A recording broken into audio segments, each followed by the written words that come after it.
오늘 이 시간에는 마태복음 강의 94번째 시간으로 신앙생활의 위기라고 하는 주제로 말씀을 배우겠습니다. 오늘 아침에 여러분이 일어나면서 딱 일어나서 와, 오늘 하루도 기대가 된다. 와, 잠자는 시간이 너무 아깝다라고 하며 일어나신 분 계실까요? 직장에 나가시는 분, 물론 이제 이 시간 직장 생활 하시는 분은 방송 듣기 어렵겠지만 이후에 이제 듣게 될 텐데, 여러분이 직장을 나가기 위해서 준비하면서 진짜 나가기 싫다. 오늘 하루는 그냥 좀 쉬었으면 좋겠다. 라고 생각하며 하루를 시작하진 않으셨습니까? 우리 어린 시절 맨 처음에 우리 이제 제가 시골에 살 땐 유치원이 없었고요. 초등학교 입학할 때 새로운 환경과 분위기로 인해서 설레임 속에 입학을 하죠. 자, 며칠 이전에 살아왔던 삶의 규칙과는 다른 그러한 이 생활이 펼쳐지다 보니 학교 가는 게 어땠어요? 또 비가 오는 날은 어땠나요? 눈이 올 때는 어떠했죠? 비바람이 불고 할 때 학교 가야 하는 여러분 그 아침에 와, 오늘도 설레인다. 학교에서 신나는 일이 있을 거야. 라고 하며 우리가 학교 다녔나요? 진짜 가기 싫다. 정말. 그리고 어쩌다 몸이 아파서 학교를 결석을 하게 되면 친구들 하나도 없고 혼자 뭐 할 일도 없고 또 몸은 편치 않으니 뛰어놀 수도 없고 그러면서 답답하고 지루했던 이런 경험들도 있을 것입니다. 자, 우리가 한평생 사는 동안 무수히 우리의 주어진 환경에서 일터에서 가정에서조차도 지루함을 느낍니다. 그래서 일탈을 사람들은 하는 것입니다. 건강의 문제를 겪는다든지 인생의 실패를 경험한다든지 다양한 경험들을 하며 좌절감을 느끼기도 합니다. 그래서 인생은 진짜 신난다, 살만 난다가 아니라 힘들고 어려운 여정 속에 다시 일어나고 넘어졌지만 또 다시 일어나고 하면서 살아내는 것입니다. 살아내다 보면 사라지는 것입니다. 사라지는 가운데 기쁨도 희노애락의 여러 가지가 어우러져서 삶의 보람과 감격도 또 때로는 열매도 먹으며 살아가죠. 자, 우리 신앙생활의 여정은 어떨까요? 우리 신앙생활의 여정은 그거보다 훨씬 더 아주 정말 화려한 세상이 펼쳐지는 것일까요? 오늘 신앙생활의 위기, 특별한 믿음의 선진이 태중에서부터 세상에 태어나기 전부터 하나님의 특별한 택함을 입었던 믿음의 선진이 대단한 신앙의 위기를 맞닥뜨리게 됩니다. 이러한 상황에 대한 것을 우리가 기록된 말씀을 통하여 배움으로 오늘 이 시대를 살아가는 우리들에게도 여러 가지 일들이 직면되면서 포기하고 싶고 이제 그만 신앙생활 하고 싶고 또 그런 분들 많아요. 사실 그런 분들 굉장히 많습니다. 가나안 교인들이라는 소리 들어보셨죠? 안나가를 뒤집어서 가나안이라고 하는데 오늘의 말씀을 통하여 여러분들이 성경에 대한 바른 이해, 우리 주님이 우리들에게 원하시는 아버지께서 원하시는 진의를 파악하심으로 말미암아 신앙생활의 위기는 기회라 그러잖아요. 더욱더 신앙이 성숙하고 자라가고 성장하며 여호와의 선하심을 맛보아 알게 되는 이러한 은혜가 우리 모두에게 충만하시기를 축복합니다. 자, 이 신앙생활의 위기는요, 아무리 많은 은혜를 입었을지라도 찾아옵니다. 지금 부요해서 타락한 시대는 부요함으로 인하여 위기가 찾아와요. 간간히 목회자들에 대한 소식이 들려지죠. 뭐가 어쨌고 부요해서 위기를 맞은 거예요. 그런데 오늘 등장하는 믿음의 선진인 세례 요한은 부요해서가 아니라 환경이 좋아서가 아니라 너무나 극심한 고난 중에 위기를 맞이한 겁니다. 그러면 요한이라는 사람은 어떤 사람인지 우리가 한번 전 이해가 필요하겠기에 소개해 드리겠습니다. 이사야 40장 3절에서 5절의 말씀입니다. 외치는 자의 소리여 이르되 너희는 광야에서 여호와의 길을 예비하라. 사막에서 우리 하나님의 대로를 평탄하게 하라. 골짜기마다 도두어지며 산마다 언덕마다 낮아지며 고르지 아니한 곳이 평탄하게 되며 험한 곳이 평지가 될 것이요. 여호와의 영광이 나타나고 모든 육체가 그것을 함께 보리라. 이는 여호와의 입이 말씀하셨느니라. 물론 이사야 40장은요. 이스라엘 백성들이 바벨론의 포로 하나님 앞에 패역하고 우상을 숭배하고 불신과 불순종의 결과로 인하여서 포로 생활 70년 동안에 이제 그러한 모든 시간들이 끝나고 나면 하나님께서 새로운 시대, 하나님이 예비하신 구원의 역사에 대한 그런 민족을 향한 어떤 외침이기도 하지만 이것은 더 큰 의미에서 우주적 교회관의 관점에서 오실 메시아에 대한 예언이기도 합니다. 그리고 그 오실 메시아, 즉 예수 그리스도께서 오시기 전에 광야에서 여호와의 길을 예비하는 자가 있다는 거예요. 세례 요한을 예언하고 있는 겁니다. 말라기에서도 예언하고 있습니다.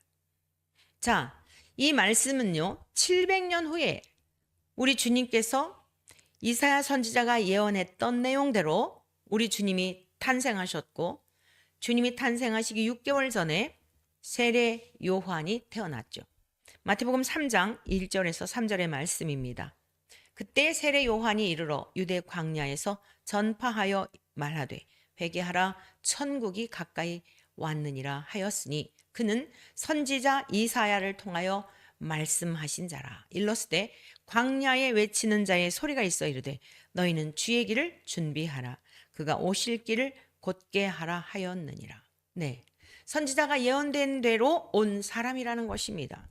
얼마나 대단한 사람입니까? 특별한 사람이죠. 그런데 이 정도가 아닙니다.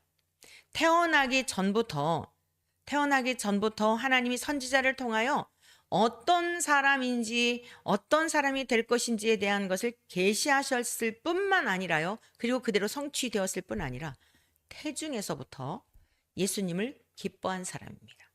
누가복음 1장 39절에서 44절의 말씀입니다.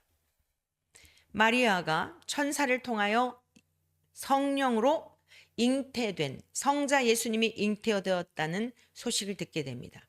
그리고 이종 언니였던 엘리사벳을 방문합니다.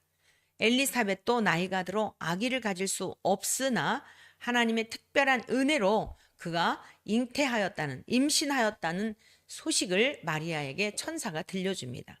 그래서 지금 마리아에게 임신된 이 사실이 성령으로 잉태된 이 사건이 정말 맞는지 그것을 확증하기 위하여 이종 언니였던 엘리사벳이 진짜 임신했나라고 이것을 확인하기 위하여 39절 이때 마리아가 일어나 빨리 산골로 가서 유대의 한 동네에 이르러 사가랴의 집에 들어가 엘리사벳에게 문안하니. 네, 마리아가 이 사실을 확증하기 위하여 자기가 임신한 것도 또 엘리사벳이 임신한 것도 사실인지 정말 하나님의 능력이 임하여 일어나고 있는 일인지에 대한 것을 확증하기 위하여 이렇게 찾아갔던 겁니다. 그랬는데요. 41절 보실까요? 엘리사벳이 마리아가 문안함을 들음에 아이가 엘리사벳 태중에 있는 세례 요한을 말하는 거예요. 복중에서 뛰노는지라. 그러니까 지금 두 임산부가 만났어요. 근데 먼저 6개월 먼저 임신이 된 태중에 있는 요한이 마리아의 방문을 맞이하면서 복중에서 뛰어노는 거예요. 엘리사벳이 얼마나 놀랐는지요. 성령의 충만함을 받아 큰 소리로 불러 이르되 여자 중에 내가 복이 있으며 내 태중에 아이도 복이 있도다. 내 주의 어머니가 내게 나오니 이 어찌 된 일인가. 말이 이종 언니죠. 이종 사촌 언니지. 엘리사벳은 나이가 들었단 말이에요. 어머니? 아니 할머니 정도 뻘되는 그런 친족이에요. 마리아가 지금 임신했을 때 나이가요. 대략 가임 그 연령 한 13세에서부터를 이제 추정하거든요. 15세 전후하지 않았을까? 많아도 20세 전이에요. 굉장히 지금 10대에 마리아가 이 연세가 많아서 아이를 낳을 수 없는 이종 사촌 언니가 임신이 되었는데 엘리사벳도 마리아가 누가 얘기해 준 게 아니죠. 엘리사벳도 태중에 이 세례 요한이 반응하는 것을 보면서 성령의 충만함을 입어가지고 엘리사벳이 찬양을 하죠. 자, 이토록 태중에서부터 예수님을 알아봤던 사람이에요. 누가 인류의 역사 가운데 이런 사람이 있죠? 제가 알기로는 그런 사람 없는 것으로 알아요. 뿐만 아니라 세례 요한은요, 사명이 분명한 사람이었습니다. 대부분의 인생들은 왜 태어나는지, 왜 공부해야 하는지, 내가 존재하는 이유가 무엇인지를 잘 몰라요. 그런데 세례 요한은 내가 이 세상에 존재하는 이유에 대한 것을 명확하게 알았어요. 마태복음 3장 11절에서 12절의 말씀입니다. 나는 너희로 회개하게 하기 위하여 물로 세례를 베풀거니와 내 뒤에 오시는 이는 나보다 능력이 많으시니 나는 그의 신을 들기도 감당하지 못하겠노라. 주님의 신을 들고 다니기도 감당할 수 없다는 거예요. 그는 성령과 불로 너희에게 세례를 베푸실 것이요. 우리 예수님이 어떤 사역을 하실지, 어떤 분이신지를 증언하고 있는 겁니다.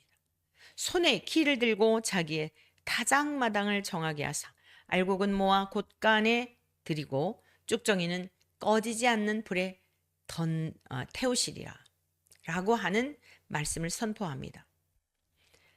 요한은 물로 세례를 회개의 세례를 베풀었지만 예수님은 성령과 불로 세례를 베푸실 자인 것을 증언하였습니다. 뿐만 아니라 손에 키를 들고 자기의 타작마당을 정하게 하신 심판주로 오시는 분임에 대한 것을 증언한 거예요.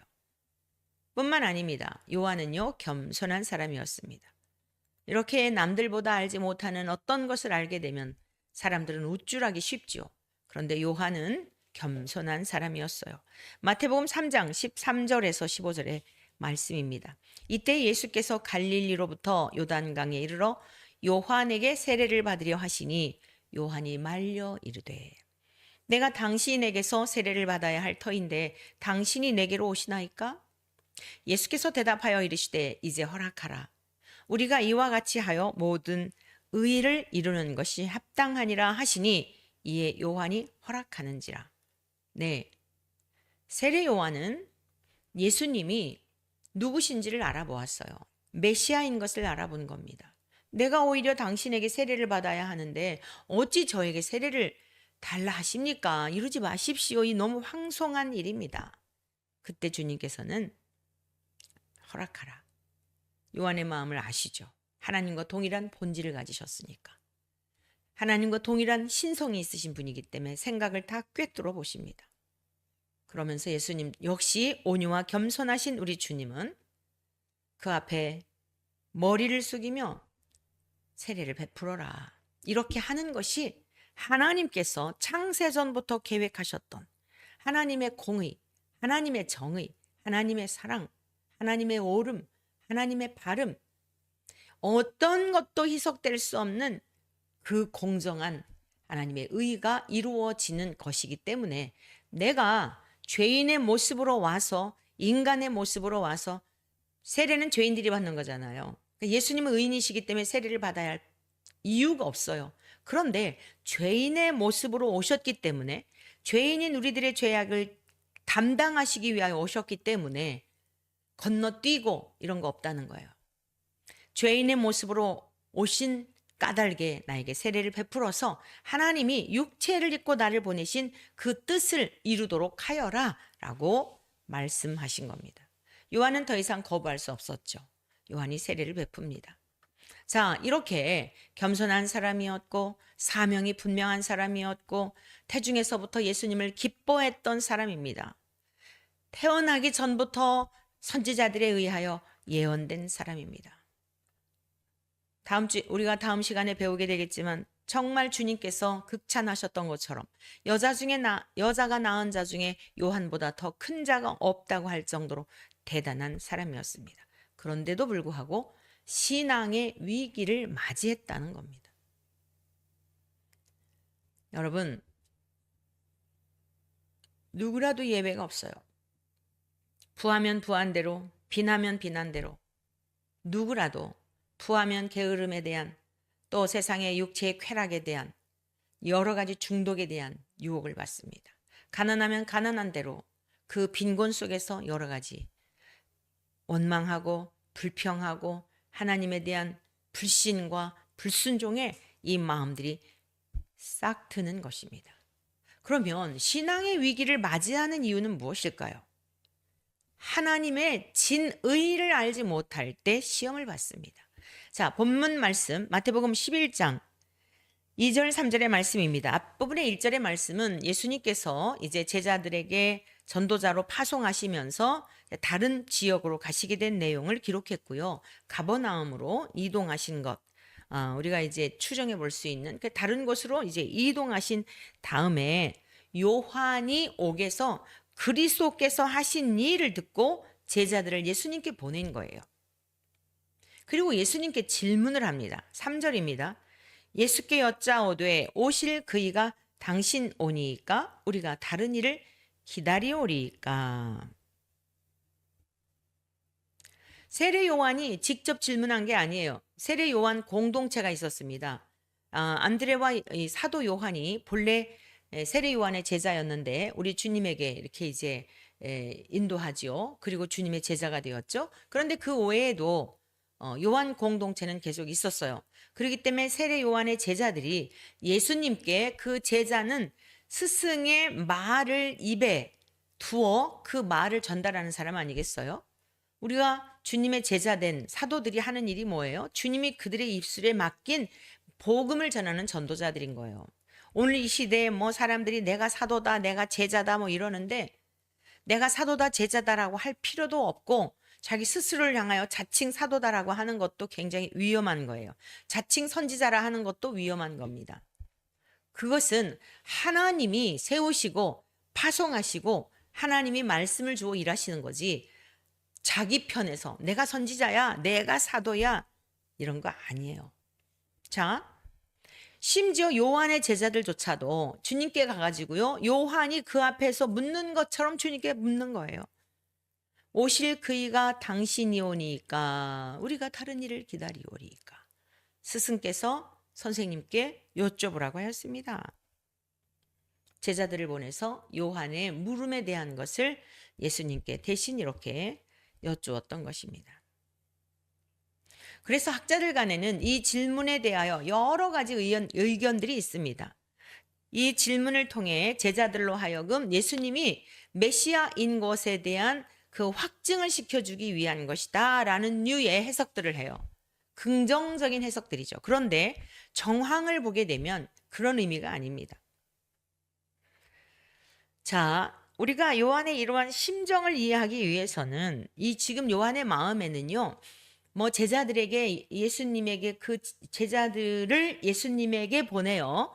이러한 질문을 통해서 예수님이 어떤 분인지에 대한 것을 자기는 옥에 갇혀 있지만 제자들에게 확증시키려는 것이 아니다라고 하는 것을 우리가 추정해 볼 수 있는 것은 요한의 섭섭한 마음과 예수님에 대한 의구심이 있음을 알 수 있습니다. 이 또한 다수의 학자들이 보는 견해인데요. 저도 이 말씀을 볼 때 그리고 목회를 하면서 성도들과 목회자와의 관계성 속에서 일어나는 일들을 또 볼 때 이 말씀은 요한이 굉장히 섭섭해하는 상태예요. 마음에 지금 시험이 든 겁니다. 왜 그랬을까? 이러한 요한의 심정을 이해하기 위해서는요. 유대인들이 공통적으로 갖고 있었던 메시아 사상을 이해할 필요가 있어요. 유대인들은 지금까지도요. 수많은 이 이스라엘 사람들이 아직까지도 예수님을 안 믿어요.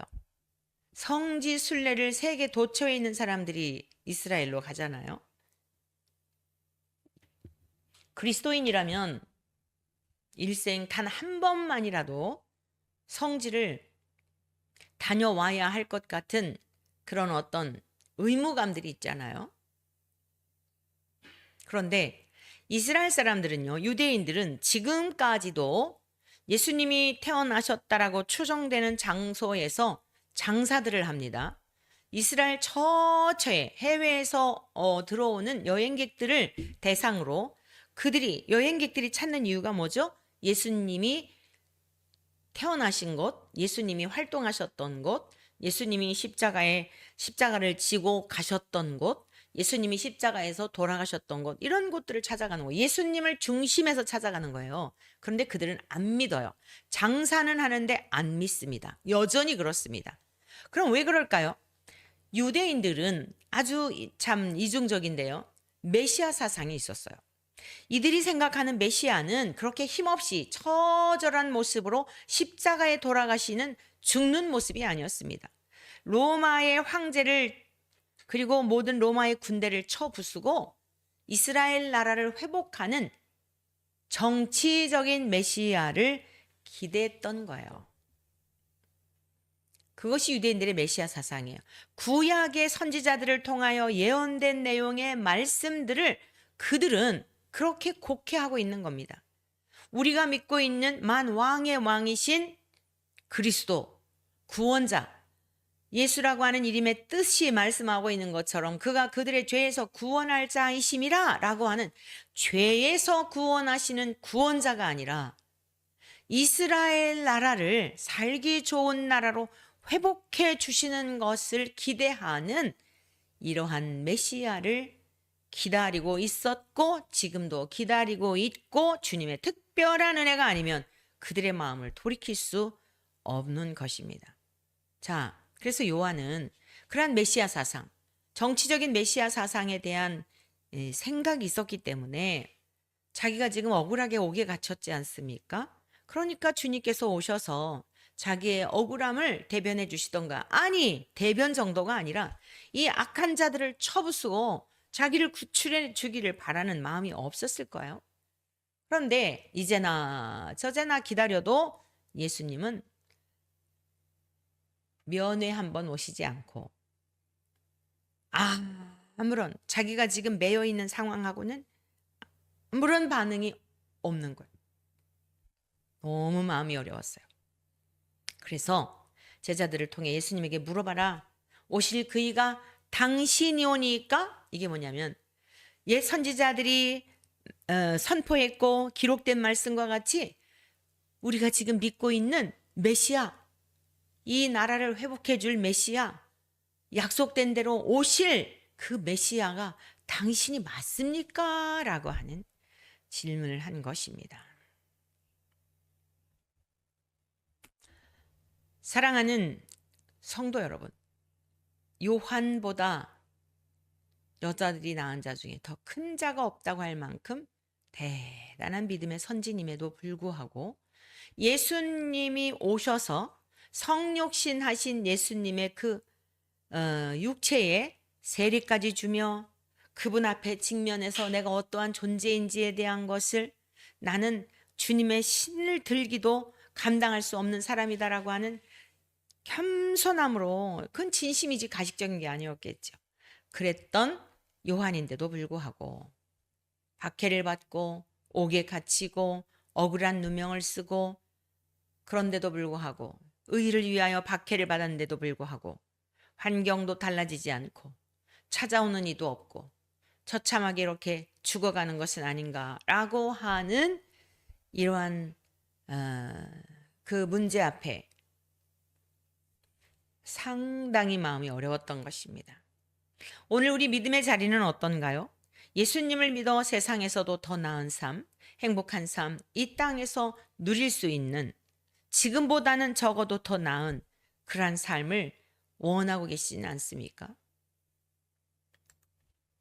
물론 하나님께서는요, 성도님들을 보더라도 저희를 보더라도 어제보다 오늘, 오늘보다 내일 반드시 더 나은 삶으로 인도해 주세요. 그런데 그 로또 복권이 당첨이 돼서 막 뭐가 뻥 튀게 가지고 갑자기 재산이 늘어나고 집이 작은 평수에서 한 자릿수에서 두 자릿수로 그리고 그 평수를 점점 넓혀가는 이러한 것을 복으로 생각하고 이러한 것을 갈망하며 신앙생활 하는 이들이 많은데 기독교의 본질은 그것이 아니다라는 거예요. 육신적인 내 육체를 구출해낼 수 있는 정치적인 메시아, 하나님께서는 예수님을 정치적인 메시아로 보내신 것이 아닙니다. 온 인류를 죄 가운데 빠져 죽을 수밖에 없고 심판에 이를 수밖에 없고 지옥 불못에 던져지게 될 온 인류를 구원하시기 위하여 창세전부터 하나님이 택하신 자들을 위하여 세례 요한만 택하신 것이 아니라 오늘 믿음을 우리에게 선물로 주셔서 하나님을 아버지라 믿고 경외하며 살아가는 오늘 이 시대를 살아가는 저와 여러분들도 동일하게 태중에 짓기 전부터 택하여 주신 은혜를 입은 자들이에요. 그런데 우리가 그런 은혜를 입었다 할지라도 하나님에 대하여 바른 이해를 갖고 있지 아니하면 위기에 빠질 수밖에 없고 그 시간이 길어지게 되면 한 번 비침을 받고 타락한 자는 다시 하나님을 불신하고 불순종하고 내 마음대로 사는 세상으로 나아가는 이런 자들은 다시 회개하여 구원에 이를 수 없다고 말씀하고 있어요. 그러므로 오늘 우리가 살펴볼 것은 첫째는 세례 요한이 어떤 분인지에 대해서 살펴봤습니다. 대단한 믿음의 선진일지라도 신앙의 위기를 맞이한 것을 두 번째로 살펴봤습니다. 그러면 결론적으로 위기를 극복할 수 있는 방법은 무엇일까? 어떻게 우리가 신앙생활에 감기도 독감도 앓고 무슨 코로나도 걸리기도 하고 우리가 지금 다 경험하고 있잖아요. 영적으로도 이러한 여정이 계속 우리 앞에 놓여지게 될 텐데 어떻게 하면 그런 위기를 만날 때마다 이길 수 있을까? 그로 인하여 우리가 장성한 분량에 이를 수 있을까에 대한 것을 우리가 말씀을 통해 배우시기를 바랍니다. 그것은 진리대로 믿어야 합니다. 진리대로. 하나님의 진의를 파악하시고 하나님은 우리에게 주시고자 하는 게 이 땅이 아니라니까요. 우리는 뭐예요? 교회를 다니면서도 이 땅이에요. 집이에요. 자동차고요. 자식이에요. 출세하는 거예요. 유명한 자가 되는 거예요. 그게 교회를 다니는 목적인 사람들이 많다니까요. 그거 무시할 수 없어요. 중요해요. 직장도 다녀야 먹거리도 해결되지 않겠습니까? 그러나 주님이 이러한 부분에 대해서도 다 말씀해 주셨잖아요. 너희는 무엇을 먹을까 무엇을 마실까 염려하지 말라. 이는 다 이방인들이 구하는 것이다. 공중의 새도 먹이시고 들의 백합화도 입히시는 하나님이신데 너희들을 굶게 하겠냐. 너희는 그의 나라, 하나님이 통치하시는 나라, 너희 심중에서부터 하나님이 통치하시는 하나님이 나의 인생의 주인이 되신 이 삶을 위해서 구하라. 너희의 가정이, 너희가 지금 살고 있는 대한민국이 하나님의 나라가 공의와 진리를, 공의가 이루어지고 진리를 행하는 자들이 이 더럽고 악한 패역한 세대의 물결을 상쇄시킬 수 있는 그러한 빛으로 소금으로 너부터 살아내라 라고 하는 것이에요. 우리는 이 진리의 말씀을 붙들어야 합니다. 또한 예수님이 우리와 함께하고 계심을 믿어야 합니다. 우리를 붙들고 계신 거예요. 함께 계시면서. 요한복음 17장 13절의 말씀을 좀 보시겠습니다. 지금 내가 아버지께로 가오니 내가 세상에서 이 말을 하옵는 것은 그들로 내 기쁨을 그들 안에 충만히 가지게 하려 함이니이다. 이 대제사장적인 중보기도라 그러죠. 요한복음 17장은 주님께서 십자가 고난 당하시기 전에 유언설교를 하신 후 마지막 17장에서 14, 15, 16은 유언설교고 17장에서 이러한 중보기도를 드리신 거예요. 뭐라고 말씀하신 거예요? 지금 내가 아버지께로 가오니 곧 죽으심 맞이할 것을 예고하신 겁니다. 내가 세상에서 이 말을 하옵는 것은 그런데도 불구하고 곧 돌아가실 건데 이 말씀하시는 이유가 있다는 거예요. 그들로 내 기쁨을 그들 안에 충만히 가지게 하려 함이니이다. 우리에게 기쁨을 주시기 위해서. 근데 여러분 지금 주님이 몇 시간 후면은 돌아가셔야 될 텐데 아니 우리 주님이 돌아가시는데 제자들이 기쁠 리가 있나요? 베드로는 도망갔잖아요. 어떻게 기쁠 수가 있어요? 그런데 주님의 기도는 무엇이었어요? 우리 주님이 기쁨을 누리고 계셨는데 그 기쁨을 제자들에게도, 제자들만이 아니에요. 제자들만이 아니라 15절, 16절 이건 좀 이따 찾아보도록 할게요. 주님을 믿는, 세대를 초월하여 주님을 믿는 모든 자들을 위한 그러한 주님의 기도였던 거예요. 자, 신앙생활은 환경에 의한 기쁨이 아닌 것을 명심하십시오. 위로부터 내려주시는 기쁨인 것을 믿으시기를 축복합니다. 그러니까 무슨 소리냐면 환경에 의한 기쁨이 아니라는 거예요. 갑자기 보너스를 타고 갑자기 뭐 사두었던 땅값이 올라가고, 이거는 교회 안 다니는 이방인들도 다 경험하는 거예요.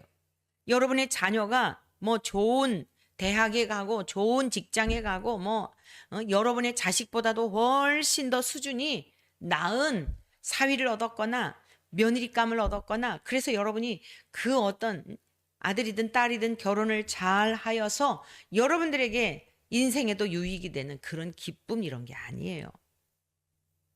요한복음 17장 14절의 말씀입니다. 내가 아버지의 말씀을 그들에게 주었사오매 세상이 그들을 미워하였사오니. 역설적이게도요, 오히려 예수님을 믿는 자들은 어떻다고요? 세상이 그들을 미워한다는 겁니다. 이는 내가 세상에 속하지 아니함 같이 그들도 세상에 속하지 아니함으로 인함이니이다. 예를 들어 술을 마시는 사람들과 함께 술을 마시고, 예를 들어 천국과 지옥이 없다고 하는 사람들에게 관계 깨어지지 않으려고 맞아 죽은 다음에 천국, 에이 지옥 그런 게 어디 있겠어. 내가 지금 교회를 나가기는 나가지만 내가 교회를 다니는 거 그냥 마누라가 가자 그래서 가정의 평화를 위해 가는 거야 라고 타협하며 교회를 다니는, 여러분 그게 진짜 교인일까요?